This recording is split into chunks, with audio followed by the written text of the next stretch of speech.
Hola Dani, buen día. Hola chicos, ¿cómo Buen están? día, muy Buenos días, bien. Buen audiencia. día. Bien, licenciada, la convocamos porque ayer hablaba Adriana Vera sobre bumping. Recordemos qué es el bumping, Adri, y bueno, hay muchas inquietudes para plantear a la licenciada. Y tiene que ver con el uso de las tecnologías y sobre todo en la noche, el estar expuestos a las pantallas en la noche durante varias horas, una costumbre que cada vez se está haciendo más habitual, que afecta a todos, grandes, chicos, pero los chicos al ser más vulnerables a veces no miden, no se detienen a pensar, estoy perdiendo tantas horas, las consecuencias, bueno, de eso se trata y queríamos conocer esos efectos sobre todo, ¿no? Bueno, lo pensaba ayer en cuanto a la etimología de la palabra, ¿no? Que era como muy curiosa de pensar que esto tiene que ver con el vampirizar, ¿no? Las horas frente a la tecnología, las horas nocturnas. Y también pensaba la importancia del sueño, ¿no? Y bueno, quienes hacemos neurobiología tenemos información como bastante significativa, no solo para poder entender que el niño, niña o adolescente que asiste a las aulas dormido, porque pasó muchas horas frente a la tecnología, qué pasa en el cerebro en esto de no dormir, porque ya el no dormir no es solamente que no deje descansar mi cuerpo. En realidad lo que impide esto es que pensar que el aprendizaje empieza en el aula y termina en la almohada. Entonces, el entender que mientras dormimos aprendemos o consolidamos los aprendizajes, claramente es pensar que en la importancia que tiene las horas de descanso mientras estamos justamente en el ciclo lectivo. Ahora arrancamos el lunes el ciclo lectivo y digo cuán importante es nosotros los papás o los terapeutas o los profesionales, incluso los periodistas, ¿no? Los docentes, qué importante es trabajar sobre la higiene del sueño. Lo pensaba desde la higiene del sueño y lo pensaba también desde la higiene de la salud mental, ¿no? Porque son todos procesos que van de la mano. Eh, Biológicamente, el momento del aprendizaje hay una estructura que es el hipocampo encargada de guardar la información. Pero para que se pueda consolidar y se pueda constituir como un aprendizaje, necesitamos el sueño REM, que es el sueño profundo. Si el niño, niña o adolescente pasa muchas horas durante el sueño eh, despierto, ¿no? Claramente este proceso se ve alterado, se ve obstaculizado o se ve claramente limitado. Y hay Eh, algo importantísimo para que entendamos, ya te dejo hoy de más, es que la luz que nos da el celular le miente al cerebro. ¿Por qué? Porque le está dando información como si fuera de día. Y este cerebro necesita para reactivar la melatonina, que es la sustancia que nosotros segregamos para poder dormir, no la puede segregar el organismo porque el celular, la pantalla, la Play, lo que esté interactuando con el niño, niña o adolescente, o incluso nosotros los adultos, está mandando la información que es equivocada, ¿sí? Bien. Luciana, me quedé con lo que decías de salud mental y el sueño y cómo todo tiene que ver con todo ahora. Esta falta de sueño, tener el celular todo el tiempo acá y la cantidad de veces que estamos escuchando sobre los trastornos que tenemos de salud mental, no sé, con los ataques de ansiedad, con los ataques de pánico, ¿van de la mano? ¿El celular tiene que ver, va directo? La pantalla, digamos. Es una variable más. Como todo, digo, esto que te planteaba yo, o les planteaba de la higiene del sueño, de la mano con la higiene de la salud mental, el cómo cuidar nuestra salud mental pasa por todos los recursos que podemos implementar, que va desde un buen dormir, ¿sí? Y el buen dormir, quienes somos los que tenemos la responsabilidad de enseñarle a nuestros hijos, como todo lo que les enseñamos a diario, ¿no? Tiene que ver con el hábito del dormir. Entonces, se piensa que los niños no deben usar el celular. Ahora, la consigna es, los niños no deben usar el celular y nosotros los adultos tampoco. O Eh, sea, el sueño lo necesitan tanto los niños que están en su edad de aprendizaje sublime, y nosotros para poder ir a trabajar necesitamos descansar. Entonces, hay como propuestas que se hacen en las redes o propuestas que nosotros trabajamos desde las instituciones en donde se debe y se puede, porque por ahí los papás que te dicen, no puedo contra el niño. Y bueno, claramente los que mandamos en la casa somos los papás. Y las rutinas deben establecerse desde que los niños son pequeños. Y al cerebro hay que apagarlo una hora antes de empezar a conciliar el sueño. Entonces deben haber como lugares de carga de celulares que estén fuera de los dormitorios, que por ahí, digo, lo pienso yo y lo pienso con mis hijos y lo pienso con los estudiantes de las escuelas donde nosotros transitamos, y son desafíos difíciles, pero son desafíos difíciles porque hoy la función quizás de poder la hemos ido perdiendo, porque las distancias y las ausencias de nosotros los papás es cada vez mayor. Entonces, frente a esta culpa también empezamos a dejar que pasen cosas que nos parece que quedan fuera de nuestras manos, ¿no? Y debemos empezar a tomar cartas en el asunto porque lamentablemente es nuestra responsabilidad, ¿no? Compartida con las instituciones, con las escuelas y demás, claro que sí, pero esta es una responsabilidad nuestra. Los hábitos y las rutinas en las instituciones, de las instituciones, son de las instituciones. Los hábitos y rutinas familiares, como la higiene del sueño, es parte de nuestras responsabilidades como papás, tutores, abuelos o quienes estén a cargo de los niños. Luciana, ¿por qué dicen que las pantallas, el reflejo de las pantallas aumenta el apetito? Bueno, claramente tiene que ver con la pasividad del organismo. En esto lo que decía recién Lucho, que tiene que ver con el aumento de la ansiedad. O sea, claramente el ser un organismo receptor de información hace que quizás tenga toda la energía. No hay una energía que mi cerebro esté gastando para procesar información, porque las pantallas no necesitan del procesamiento de la información, es simplemente ingreso de información. La información ingresa, se procesa y sale. En el caso de las pantallas estamos solamente gastando información, la energía que necesitamos para que ingrese la información. El procesamiento y la ejecución de la información no la necesito, porque el cerebro no la necesita. Entonces, energía que queda disponible se transforma en una energía en formato de ansiedad.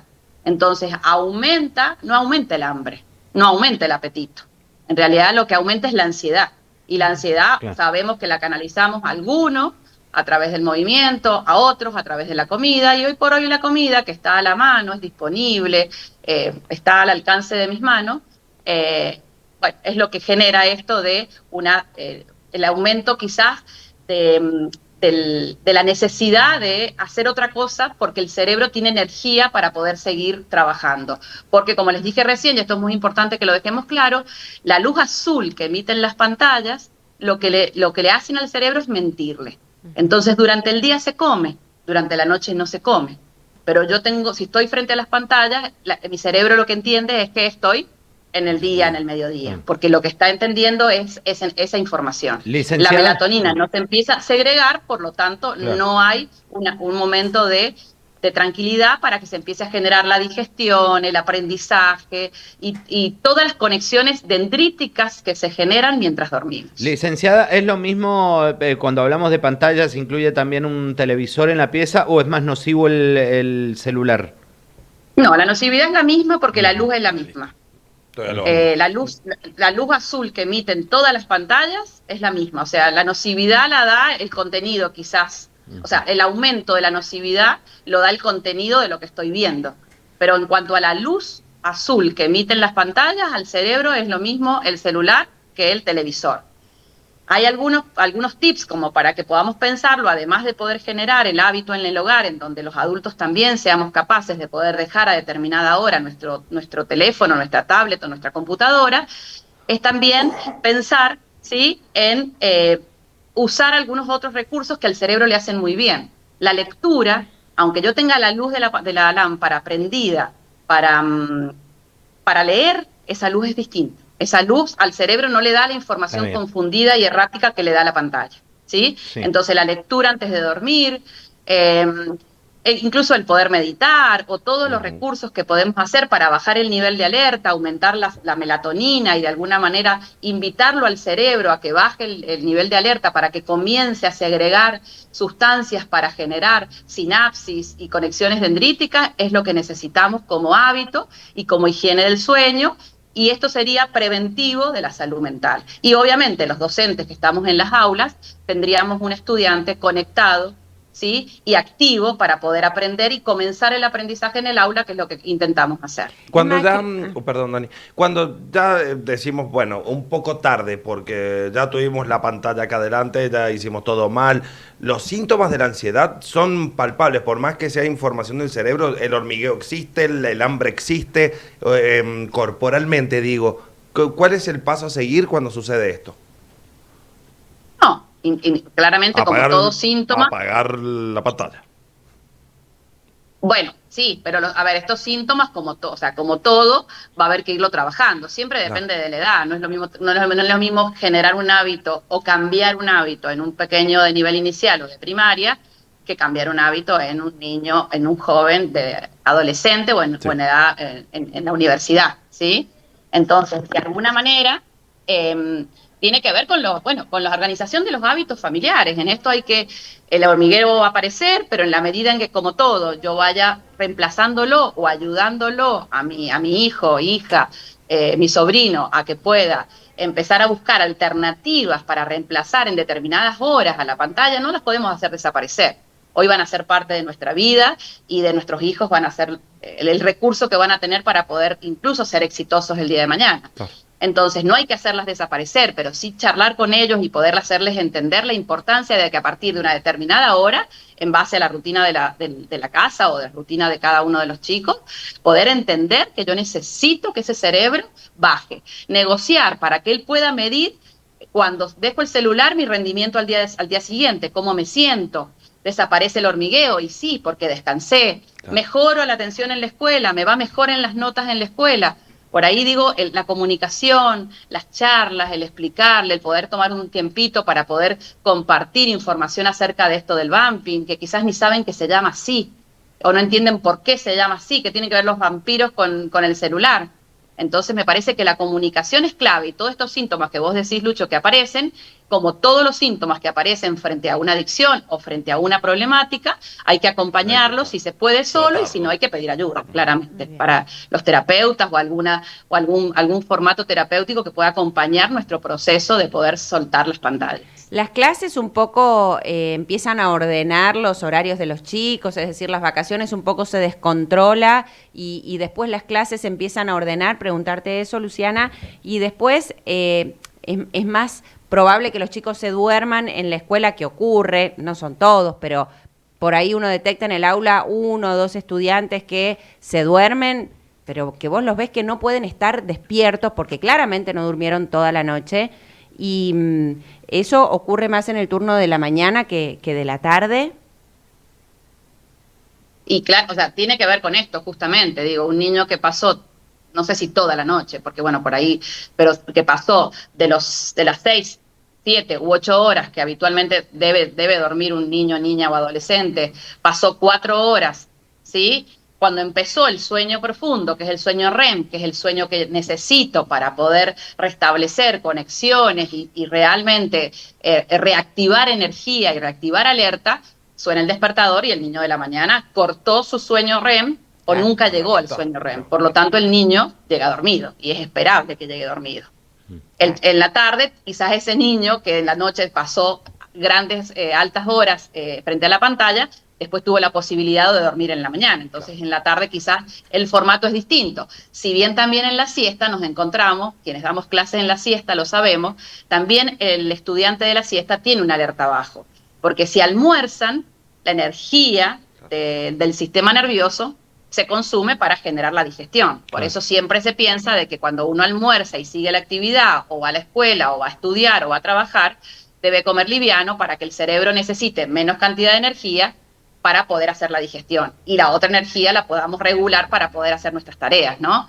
Entonces creo que claramente el que tengamos niños dormidos en la mañana tiene que ver puntualmente con la cantidad de horas que duermen y que el sueño REM, que es el sueño que realmente me permite restablecer energías y aprender, nunca llegan por la cantidad de horas que descansan.